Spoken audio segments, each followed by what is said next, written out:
Have you ever looked at your cat and wondered, what do they actually think about me? I feed them. I clean up after them. I buy them toys. I let them sleep on my bed. And still somehow, they stare at me like they know something I don't. Sometimes they act obsessed with you, following you into the bathroom, sleeping on your chest, rubbing against your legs like you're the most important thing in their universe. And then 5 minutes later, they ignore you like you don't even exist. So what is really going on inside a cat's mind? Do they see you as their owner, their parent, their servant, their friend, or something much stranger? Because the truth is, your cat probably does not see you the way you think they do. In fact, the way your cat understands you might completely change how you see every stare, every slow blink, every head bump, and every weird little behavior they do. And once you understand what your cat actually thinks you are, you may never look at them the same way again. Cats are mysterious. That's one of the reasons people love them so much. They are affectionate, but on their terms. They're close to you, but still independent. They can make you feel deeply loved, without ever behaving in a way that's easy to read. And that mystery has created one big question that cat owners have been asking forever. What am I to my cat? Because dogs are easier to understand. A dog sees you come home and explodes with joy. A dog seeks approval. A dog looks to you for direction. But cats are different. They don't make their emotions obvious. They don't always come when called. They don't perform love in a loud way. Their affection is quieter, subtler, smarter. And according to cat behavior experts, that's because your cat doesn't interact with you as if you are some totally separate, superior species. Instead, they may be treating you the same way they would treat another cat. Just one that happens to be giant, weird, hairless, and unbelievably bad at hunting. Cats didn't domesticate like dogs. To understand what your cat thinks you are, you first have to understand something important about cats themselves. Cats did not become domesticated in the same way dogs did. Dogs were shaped over thousands of years to work alongside humans. They were bred to read us, obey us, protect us, and cooperate with us. That's why dogs are often so tuned in to human gestures, expressions, and emotions. But cats? Cats took a very different path. Long ago, when humans began storing grain, rodents started gathering near human settlements. And where there are rodents, cats follow. So cats moved closer to humans, not because they were trying to please us, but because it was convenient. Humans had food. Food attracted mice. Mice attracted cats. And over time, a relationship formed. Humans tolerated cats because they controlled pests. Cats tolerated humans because humans created an environment full of opportunities. In other words, cats didn't fully join the human world the way dogs did. They stayed more psychologically independent.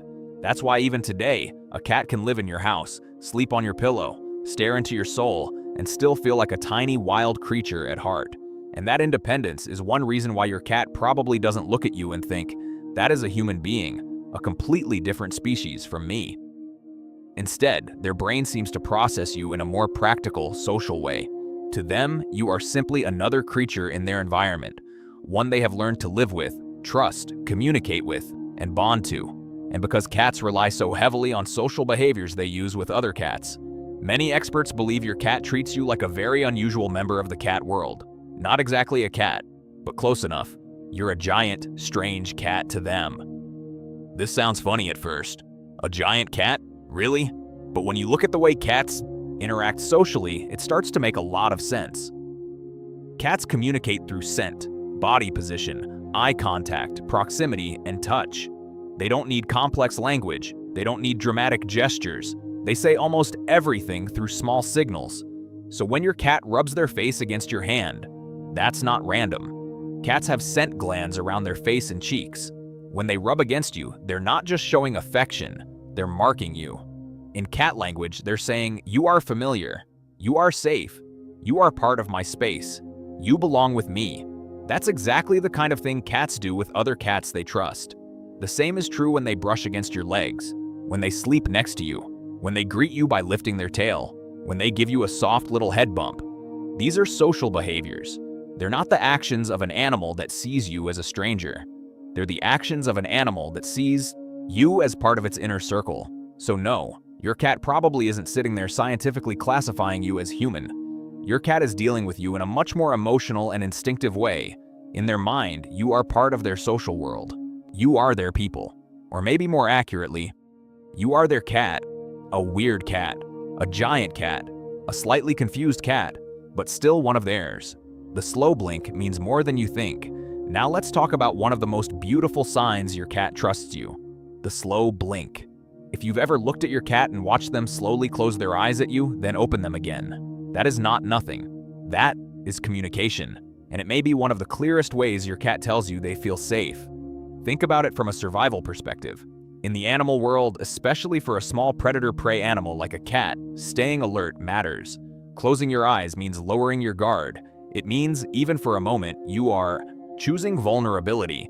So when a cat slow blinks at you, they are sending a message. I don't see you as a threat. I'm relaxed around you. I trust you enough to soften in your presence.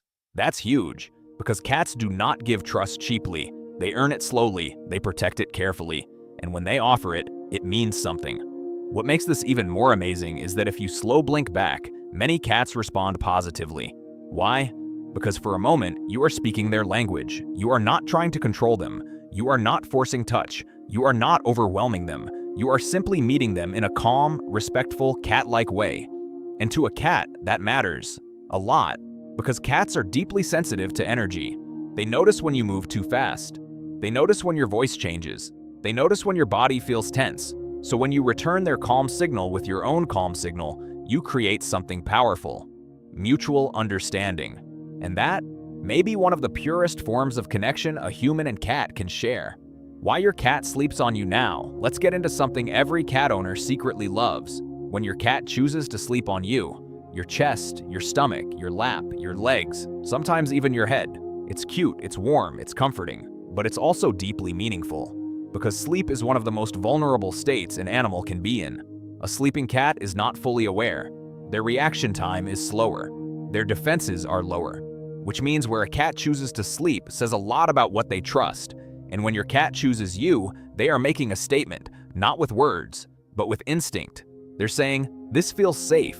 Your body has warmth, your body has a heartbeat, your body has a familiar smell. To your cat, these are all signals of security. You are not just furniture. You are not just a source of food. You are a stable, living presence in their environment. And cats are drawn to stability, especially in a world that can feel loud, unpredictable, and overstimulating. So the next time your cat falls asleep on your chest, remember this: that is not casual. That is trust at its deepest level. Because a cat will not fully rest where they do not feel protected. And somehow, in all your human weirdness, they have decided that you are one of the safest places in their world. The head bump, the kneading, and the hidden meanings.